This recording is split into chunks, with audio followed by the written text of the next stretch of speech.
quick tutorial on how to make a seamless pattern.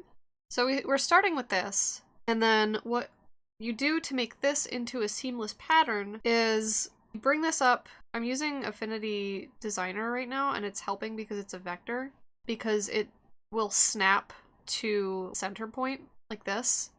So the like green and red line makes it snap, or it signifies that it's snapping. I have the center now on the corner of the canvas. And then what I do is I duplicate this and move this over. So the center is now on this corner of the canvas. And then I do that one more time to both of them to bring them down to the bottom. So now we have 4 squares where the center of each square, if I turn on the middle reticule thing, you can see that it is centered on the corner of the canvas. And that has basically made it into a repeating pattern that is completely seamless around the edges. So you can see on this bottom edge here, this circle is cut right here by the canvas. And then on the top of the canvas is that little part that is on the bottom. And then this bottom part that's cut off is on the canvas. So when we save this out, it will have a completely seamless edge. But what we do about the center, the reason we do that is because now you can see that there's this crosshair in the center that is completely void of anything.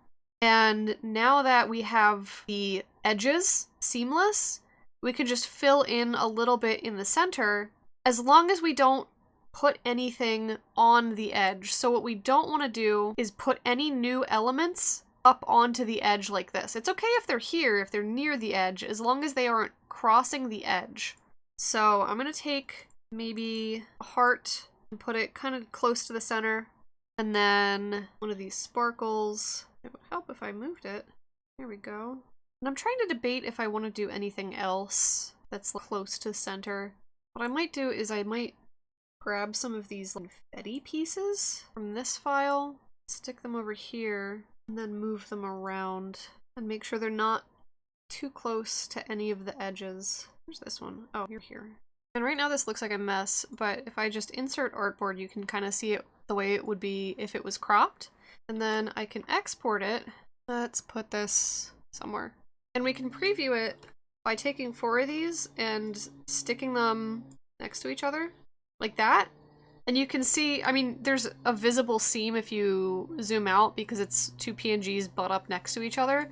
But aside from the black line that goes away when you zoom in, you can see that it is successfully a seamless pattern.